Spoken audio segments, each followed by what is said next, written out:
Even though the craters were formed some 12,000 years ago, methane is still leaking profusely from the craters. Methane is a potent greenhouse gas, and of major concern in our warming climate.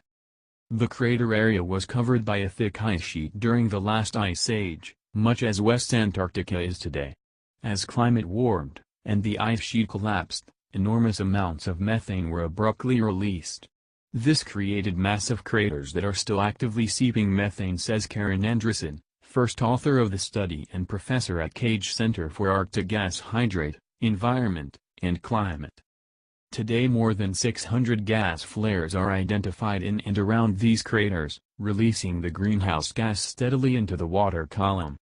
But that is nothing compared to the blowouts of the greenhouse gas that followed the deglaciation.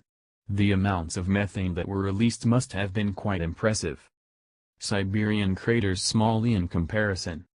A few of these craters were first observed in the 90s. But new technology shows that the craters cover a much larger area than previously thought and provides more detailed imaging for interpretation. We have focused on craters that are 300 meters to 1 kilometer wide, and have mapped approximately 100 craters of this size in the area.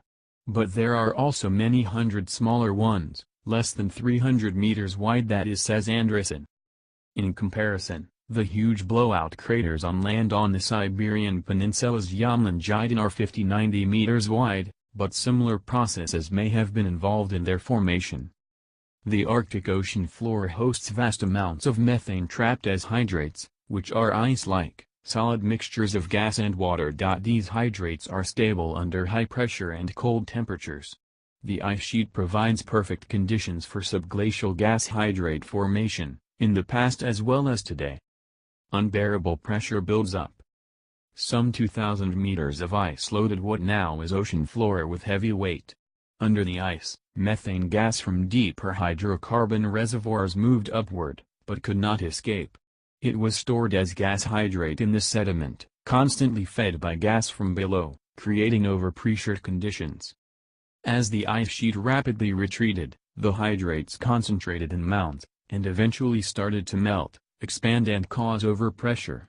The principle is the same as in a pressure cooker. If you do not control the release of the pressure, it will continue to build up until there is a disaster in your kitchen.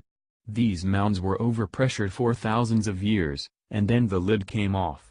They just collapsed, releasing methane into the water column, says Andreassen. Similar processes are ongoing under ice sheets today. Major methane venting events such as this appear to be rare, and may therefore easily be overlooked. Despite their infrequency, the impact of such blowouts may still be greater than impact from slow and gradual seepage. It remains to be seen whether such abrupt and massive methane release could have reached the atmosphere. We do estimate that an area of hydrocarbon reserves twice the size of Russia was directly influenced by ice sheets during past glaciation. This means that a much larger area may have had similar abrupt gas releases in the overlapping time period, says Andreassen. Another fact to consider is that there are reserves of hydrocarbons beneath the load of West Antarctica and Greenland ice sheets today.